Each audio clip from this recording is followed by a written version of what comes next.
Hello, everyone, and welcome into Senior Living Live. My name is Melissa. Come on in and join us today. We've got a great topic to discuss in our webinar, How to Live with Strangers. That is a great question, and one of our favorite guests here on Senior Living Live, Brandt Ross, is here with some answers backed with years of personal experience. Our webinar is expected to last about an hour today, so go ahead and settle in. And a reminder to everyone, if this is your first time joining us on one of our Senior Living Live webinars, we open this up for you and having a conversation with our guest speaker, which will be Brandt Ross today. And we'll open it up today in two parts. So we will have an intermission. You are free to type your questions at the bottom of the screen on the little button that says Q&A. Type out your questions, or if you just have something you want to share, feel free to do that. And Brandt will get to all of your questions then, and also at the end of his webinar. So without further ado, I will step aside and give the floor to our guest speaker, Brandt Ross. Brandt, take it away. Thank you, Melissa. How would you like to begin? Should I go ahead and share my screen now? Go ahead, absolutely. We're ready to see it. All right. The subject is living with strangers, and I'll bring the presentation up.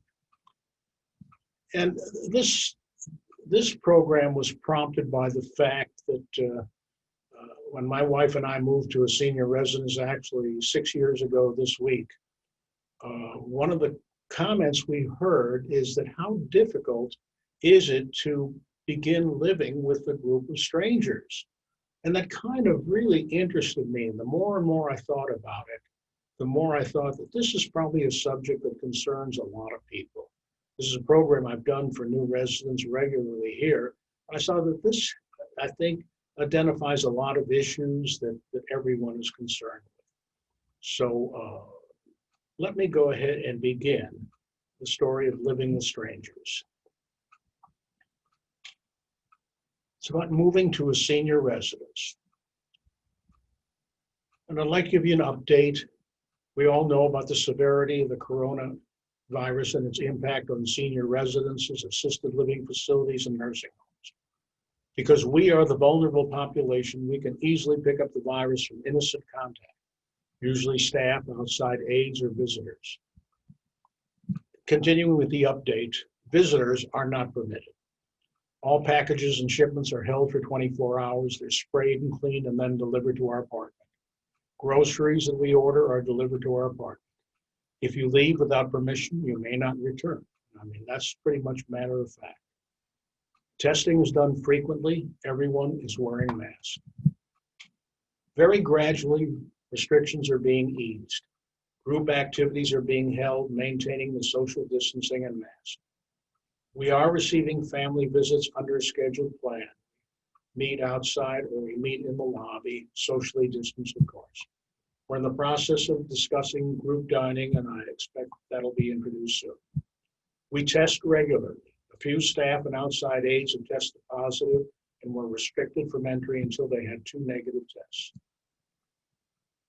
We speak and Zoom frequently with family and friends. Aging in place today has severe consequences, in my opinion, necessitating outside trips and contacts that can put seniors in jeopardy. Wherever you are, I urge you to follow the rules and guidelines issued by federal, state, and local municipal authorities. I will say that I'm very happy that where we are is so important because we are pretty much safe and secluded and protected. This is a song I think that covers our current situation. It's been a too long time with no peace of mind, and I'm ready for the times to get better. I got to tell you, I've been racking my brain, hoping to find a way out. I've had enough of this continual rain. Changes are coming, no doubt. It's been a too long time with no peace of mind, and I'm ready for the times to get better. You seem to want from me what I cannot give. I feel so lonesome at times. I have the dream that I wish I could live. It's burning holes in my mind. It's been a too long time with no peace of mind, and I'm ready for the times to get better. Na na na na na na na na na na na na na na na. People keep hoping there'll be a new day, hoping to find a way out. Everyone wonders what's coming our way. Changes are coming, no doubt. It's been a too long time with no peace of mind, and I'm ready for the times to get better. Na na na na na na na na na na na na na. Living with strangers and moving to a senior residence. It's a traumatic event. Almost all of a sudden, everything you know to be fixed and comfy is gone. The house you loved and lived in for many years is no longer practical for many reasons, but you still miss it. Well, really, that's not your home. The house you loved and lived in for many years is no longer practical for many reasons, but you miss it. Moving is tough. Everything is new, and in addition, it's probably been years since you moved. Age doesn't make it easier. And then you have to try to get settled in your new apartment and empty a lot of boxes and try to find your stuff.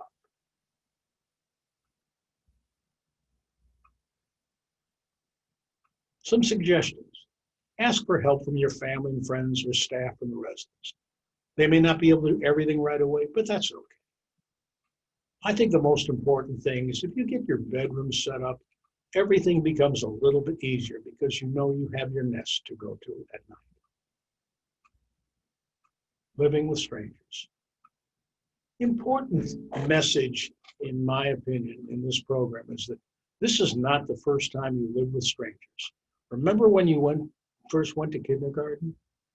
And there you were sitting around the teacher, all gathered, dressed nicely. You raise your hand, sometimes reluctantly, because these are all strangers for the most part. You hardly knew anyone. Now, I want to stop and digress a little bit in this particular picture. I never use pictures in my programs of people I know, family or friends, never use them. Every picture that I get comes off the internet, of which there are billions and billions of pictures. And I went searching for pictures of young children in school settings and so on. And I'm looking at this picture, this particular one, and I realize that picture is of my class, and that's me in the first row, third from the left. I highlight in this next frame. That's me. And to my right, your left, is Ruth Fraser, who was my girlfriend. And in the second row back is another girl who was really kind of angry at me because I loved Ruth Fraser. Anyway, this is a picture that was taken in 1945. This is during the war, towards the end of the war. And of course, I don't remember any pictures being taken at that time. Everything was being used for every military sending overseas. And so I just don't remember this picture. The irony of selecting a picture out of millions of pictures would pick my class is kind of, as I said, ironic. Anyway, moving on, you hardly knew anyone. And if you were lucky enough to go to a school that had kindergarten through 8th grade, you eventually knew everyone. And a few people got to be big shots. And then we started all over again with high school. And again, we were living with strangers. And the high school was so big. And the classes were so big. Remember the drum majorettes? And the high school dances? High school was a tough adjustment. It took us a while. We had 4 years, but we developed our own group of friends. So we had made friends from strangers. And then we graduated from high school. That was a big deal. This is a song about the class of 57, a mythical class, song written by the Statler brothers. Tommy's selling used cars, Nancy's fixing hair, Harvey runs a grocery store and Margaret doesn't care. Jerry drives a truck for Sears and Charlotte's on the make. And Paul sells life insurance and part-time real estate. Helen is a hostess. Frank works at the mill. Janet teaches grade school and probably always will. Bob works for the city. Jack's in lab research. Peggy plays the organ at the Presbyterian Church. And the class of '57 had its dreams. Oh, we all thought we'd change the world with our great words and deeds. Or maybe we just thought the world would change to fit our needs. The class of '57 had its dreams. Betty runs a trailer park, Jan sells Tupperware. Randy's on an insane ward, Mary's on welfare. Charlie took a job with Ford, Joe took Freddie's wife. Charlotte took a millionaire and Freddie took his life. John is big in cattle, Ray is deep in debt. Where Maeve is finally wound up is anybody's bet. Linda married Sonny, Brenda married me, and the class of all of us is just part of history. And the class of '57 had its dreams, but living life from day to day is never like it seems. Things get complicated when you get past 18, but the class of '57 had its dreams. The class of '57 had its dreams. And then we joined the military, or went to college, or went to work.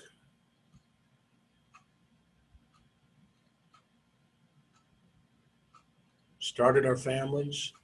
But no matter what we did, we had to learn to live with strangers and meet new people and form new friendships and groups, clubs, and new families. Watching TV without a remote control, playing board games, family events, weddings, reunions. And then as our families grew up, some of the family members moved away and we were by ourselves in our home, which was filled with our stuff.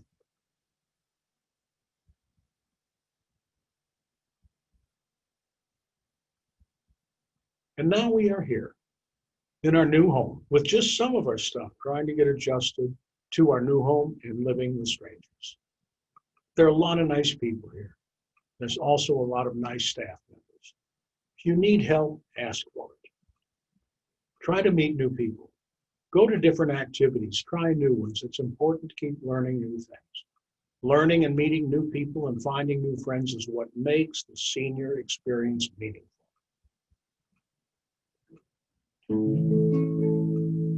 May God bless and keep you always. May your wishes all come true. May you always do for others and let others do for you. May you build a ladder to the stars, climb on every rung. May you stay forever young, forever young, forever young. May you stay forever young. May you grow up to be righteous. May you grow up to be true. May you always know the truth and see the light surrounding you. May you always be courageous, stand upright and be strong. May you stay forever young, forever young, forever young. May you stay forever young. May your hands always be busy. May your feet always be swift. May you have a strong foundation when the winds of changes shift. May your heart always be joyful. May your song always be sung. May you stay forever young, forever young, forever young. May you stay forever young.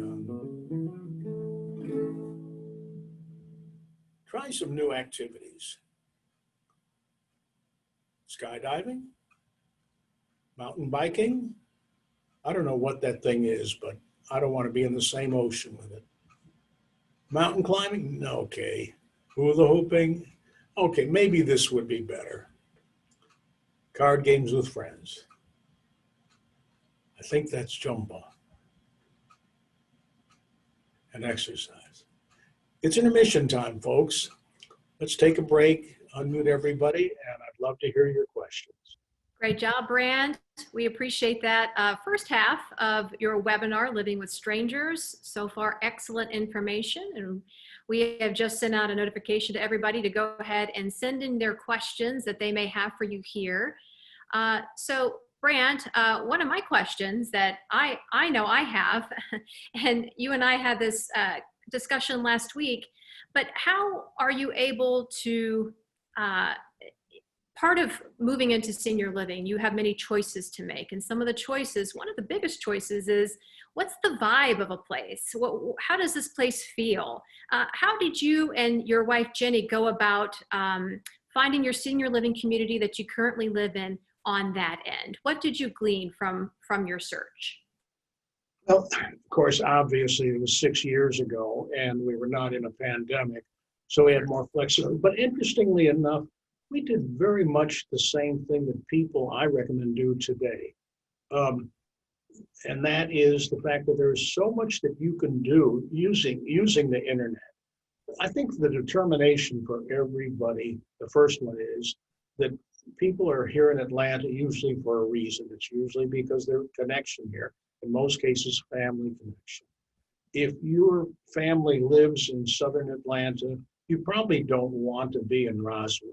So therefore, you can narrow down initially and pick the properties that are geographically located where you want to be. Once you've done that, you really have weaned out a lot of properties. Maybe you've narrowed it down to 6 or 7. And after you've done the geographical, then you can start to pick out the particular properties that are interesting. And again, you can go on the websites. They're very informative. They have tours. They have interviews with residents, staff members, and so on. We did that 6 years ago, and it was extremely helpful. And then, of course, we went to our top 3 and visited those top 3. I might mention that while it's not so easy to do visitation, it can be done. But you want to do your research beforehand, which is much easier and much more practical. You can find out prices, costs, everything really, and then decide when you've picked out your top 3, just visit those 3 properties. Sorry for the long answer. No, that was perfect. That was great, actually. Another question, and I mean, you live with all kinds of people at a senior living community. It's different mentalities in terms of how they approach friendship, how they approach life. What would you say to someone who may be an introvert, who may be watching this now, saying, "Oh, I don't need to live with other people or meet new people"? Well, I would say to introverts or extroverts, we all meet people. We really do. It's really, in a sense, the social engagement. I just can't minimize how important it is. And I'll cover later in the program why we have so many common denominators, and we need to really interact with those and talk about those. But there's so many activities. Of course, they're limited right now, but we sign up for things. You can, whether you like bingo, or if you like word games, or if you like movies or opera. There's so many things that are going on. You don't have to suddenly do 10 things. You can pick out 1 or 2, get comfortable, get to know a few people gradually, and so on, and then interject yourself. But I think it's vital. People who move into a senior residence and then become recluses or hermits, I think they're doing themselves a terrible disservice. They really are. Sure, I agree with that. Well, we know you have the second part now of your webinar, and this is a good time to remind everybody that if you have a question or comment or just an experience you want to share in relation to our topic today, living with strangers, you can scroll down to the bottom of your screen.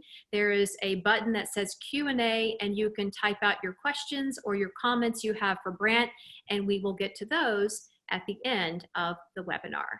Brandt, the floor is yours once again. We have a library here, wonderful books coming in. People donate their old books and are always exchanging books. It's really invaluable. And it's a good place to meet people too. Again, we have the library, we maintain social distancing and masks and so on. Be polite and thoughtful. Sometimes you'll encounter people who perhaps are not polite and thoughtful.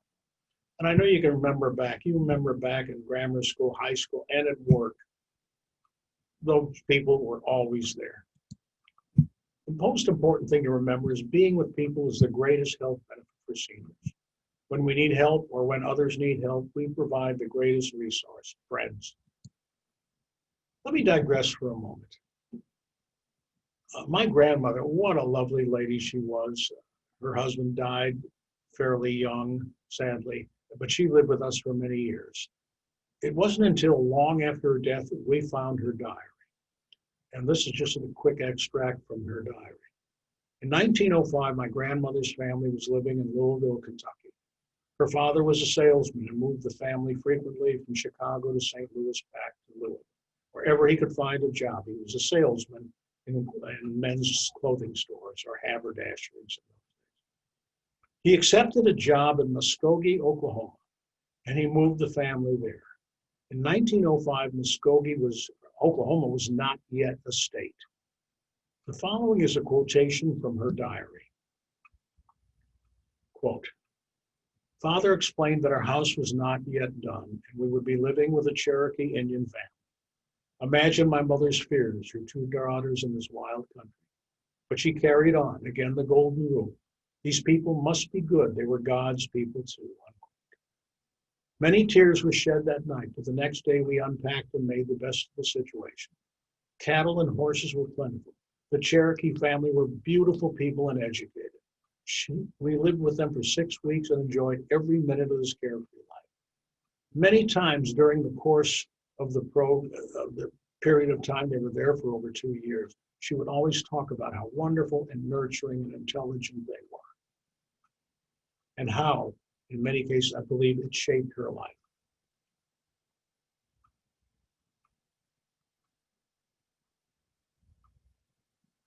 Perhaps that's an interesting lesson to remember when living with strangers.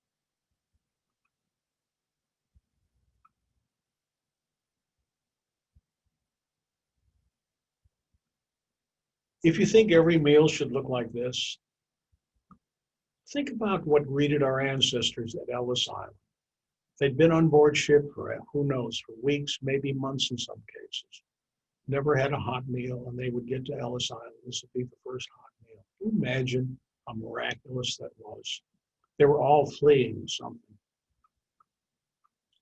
If your elevator doesn't come right away, do you have the patience of your ancestors? Remember when they were leaving, wherever they were coming from, Europe, Africa, South America, wherever they were coming from, they had no idea when the boat was going to arrive or if it would arrive, because during the war especially, I'm talking both wars in the early 1900s, it was very difficult to anticipate. They might wait for weeks on the dock.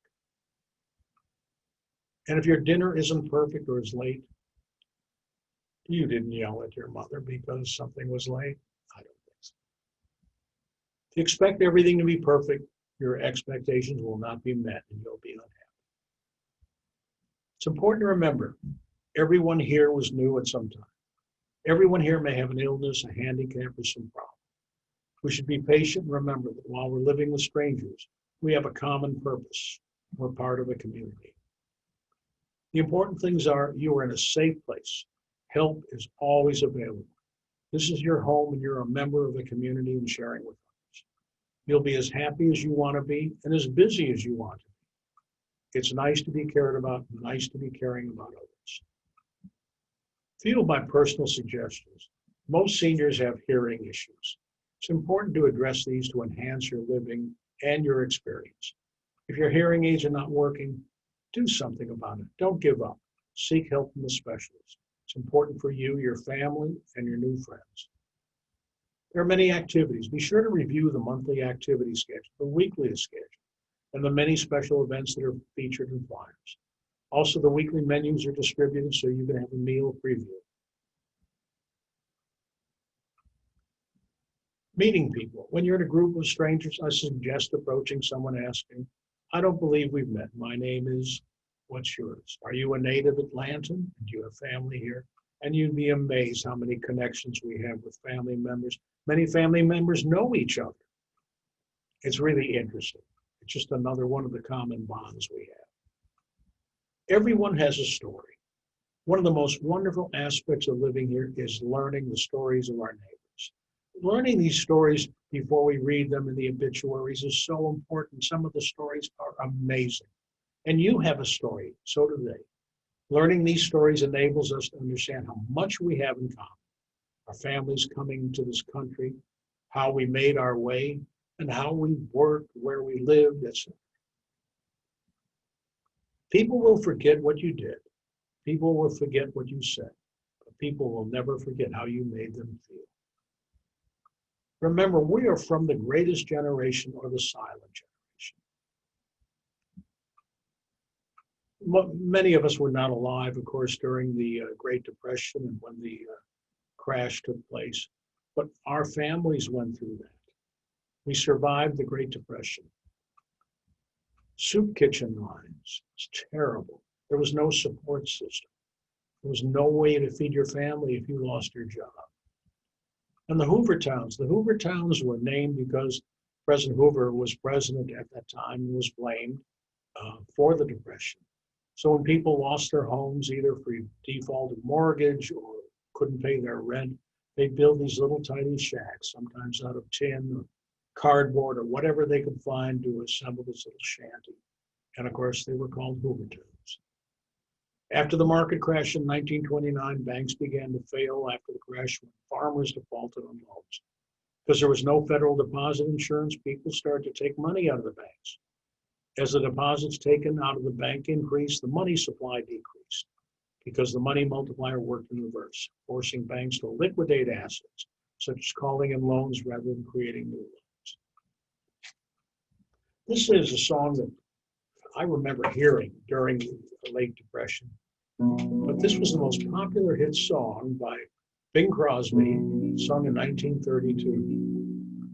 They used to tell me I was building a dream, so I followed the mob. When there was earth to plow or guns to bear, I was always there on the job. They used to tell me I was building a dream, with peace and glory ahead. Why should I be standing in line, just waiting for bread? Once I built a railroad, I made it run, made it race against time. Once I built a railroad, now it's done. Brother, can you spare a dime? Once I built a tower up to the sun, brick and rivet and lime. Once I built a tower, now it's done. Brother, can you spare a dime? Once in khaki suits, gee, we looked swell, full of that Yankee doodly-dum. 500,000 boots went slogging through hell, and I was a kid with the drum. Say, don't you remember they called me Al? It was Al all the time. Say, don't you remember I'm your pal? Say, buddy, can you spare a dime? Oh, say, don't you remember they called me Al? It was Al all the time. Don't you remember I'm your pal? Buddy, can you spare a dime? We survived the Depression. Our families definitely went through the Depression. We survived the Dust Bowl. Those of you who grew up in the Midwest know what the Dust Bowl. It was a double hit. The farmers absolutely were just clobbered because of the Depression, where they nothing to buy, nothing to sell, and then they lost their farms because they couldn't grow anything. But we survived and won World War II. And after the war, we rebuilt this country into the greatest nation. And now here we are today, facing another crisis. And all of us have to do what our people have done countless times before. Do whatever we can to follow protocols, help each other to get through the tough times. Be kind and patient. We will get through this. Again, we are up to the task.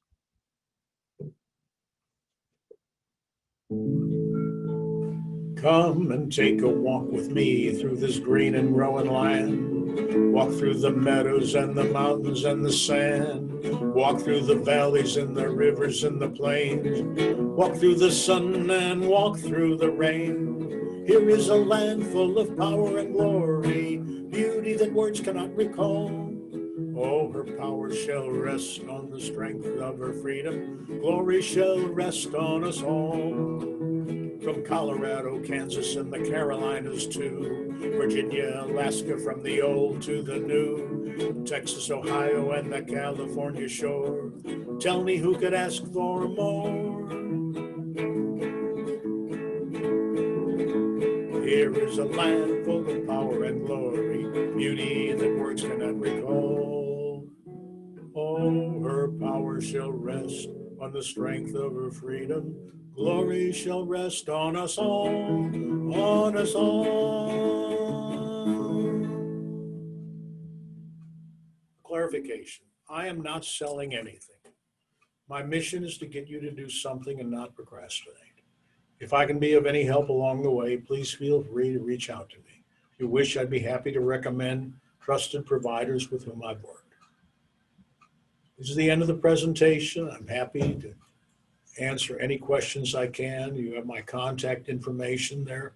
If you'd like to write that down, you can either call me, my cell phone, or email me, whichever is easiest for you. Melissa, I turn the program over to you now. Great information. And I think just looking at the slides that were shown and the visuals, that those who lived during that time, everybody realizes you have a lot more in common than you might think. So thank you so much for sharing that. One question I do want to ask you, you mentioned at the beginning that this all sort of started when you first moved into your community. And I assume that you saw some perhaps common struggles for those new residents moving in that led you to create this. It wasn't a webinar at the time, but it was something that you introduced and you wanted to speak about. So what was it that led you to putting this together? Well, I just realized that the people, and this is not only new residents coming in, but people that we like to meet with prospective residents, help where we can, and so on. And so many of them were concerned about this fact that all of a sudden they're going to be living with a bunch of strangers, where in actual fact, they've been doing it all their life. You move into a new apartment building, you're living with a bunch of strangers. You may not be interacting on a daily basis, but it's what we do. A stranger is a friend you just met. Now, you're not going to be friendly with everybody, but you'd be amazed how many friends or acquaintances you could make and how much it adds to your life experience. So we have a question here from Janae. And the question is, do you have any suggestions for people who are hesitant to meet others? And the second half of that question, what recommendations do you have for them to meet friends? Well, I think the most important thing is, and I have met some people I can't tell you how many times I've heard the statement, I love my house. I love my house. I don't want to leave my house. And to me, that's the saddest statement that anybody can make. Because in my opinion, our life is not about a house or our stuff. Our life is about our family and our friends. And the only way we can do this is by interacting with people. And that's doing, as I say, trying new things. As I mentioned, you don't have to, there's so many things that are going on here. It's still gradual now, but just engaging in one activity. My wife runs a knitting class. It is so interesting. I mean, they're just not sitting there knitting, they're talking, they're interacting, they're talking about experiences. And it's a lovely experience for people, especially those who knitted years ago or crocheted or whatever. So it's just a nice experience. Well, we do have a comment here from Barbara, and sort of on the heels of what you were saying there, that, you know, people have obviously fond memories and attachments to our things and to our home. And she said, you know, she doesn't have a question, but just a huge thank you. She says she is in the process of moving, a process of choosing a senior residence and leaving her home. And she cried right through your presentation, and now she feels so much better. I guess sort of knowing that you're not alone, right? Yeah, exactly. That makes me very happy. If I enabled anybody to help go through the transition, because that's really my mission, to help people navigate that transition. It's not easy. I believe me, I know how difficult it is. It was difficult for us. But the point is, it's a time where you're really, in a sense, moving to something better. Maybe you don't see it as better at the time, but it's better for you in the end. It's better for your family especially, because your family, I will tell you, is constantly worrying about us seniors falling wherever it may be. And the fact that we're in a safe and secure place gives them great comfort. It really does.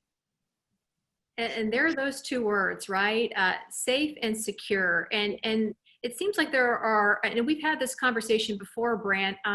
You may have some widowers who are making that move to senior living because now is the time their spouse may have passed on.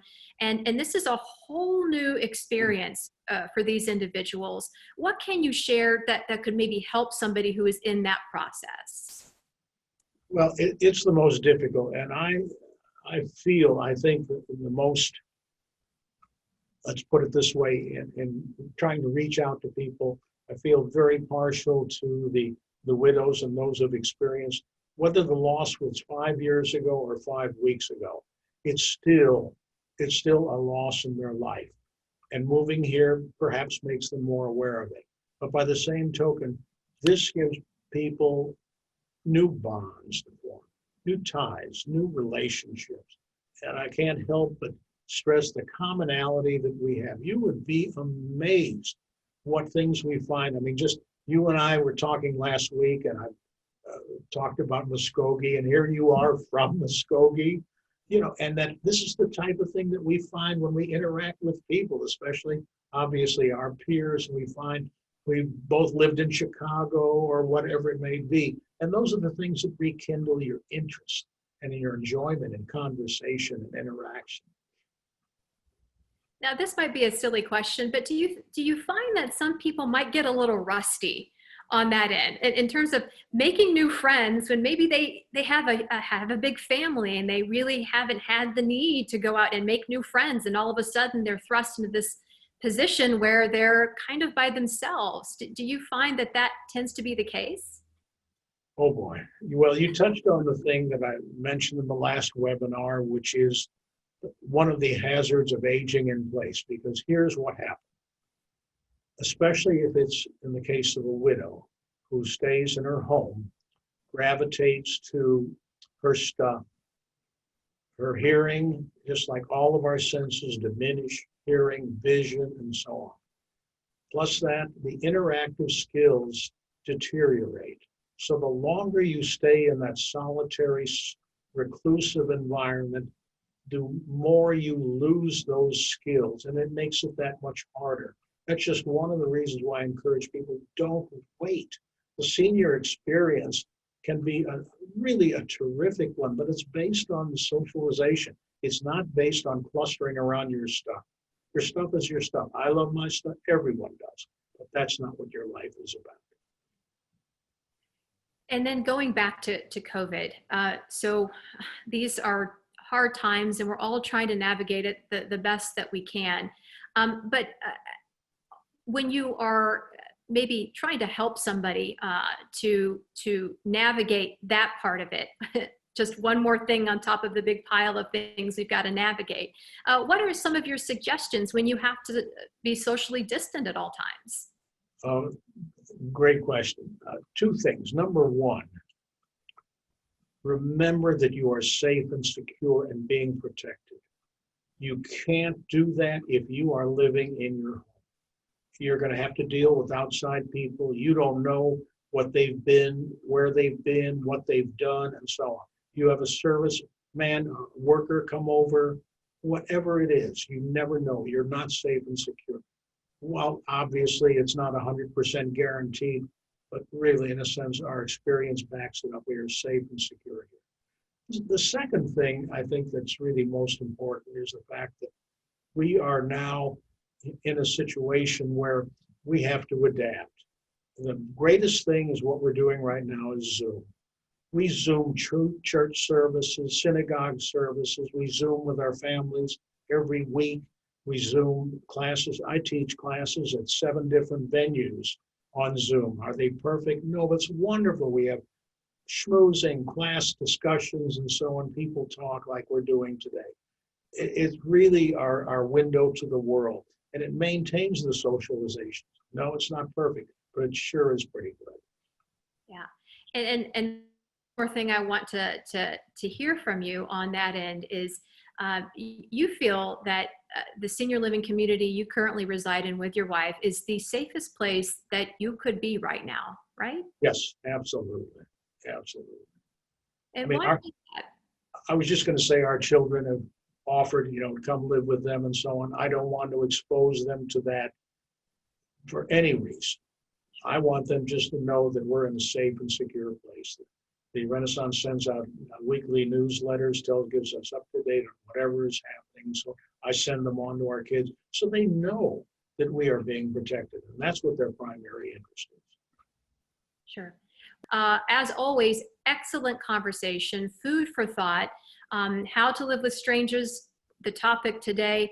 If you missed it, you can catch it on our website, www.seniorlivinglive.com. And if this is your first time joining us for one of our webinars and your first time seeing Brandt, he's got a couple more of these fantastic webinars up on seniorlivinglive.com. He's got a series, Aging in Place, Part 1 and Part 2, that you can go catch right now. So I'm checking the room, and it looks like we are finished with our Q&A portion of the webinar. Brandt, as always, thank you so much for taking the time to share your experiences with all of us. My pleasure. Thank you for having me.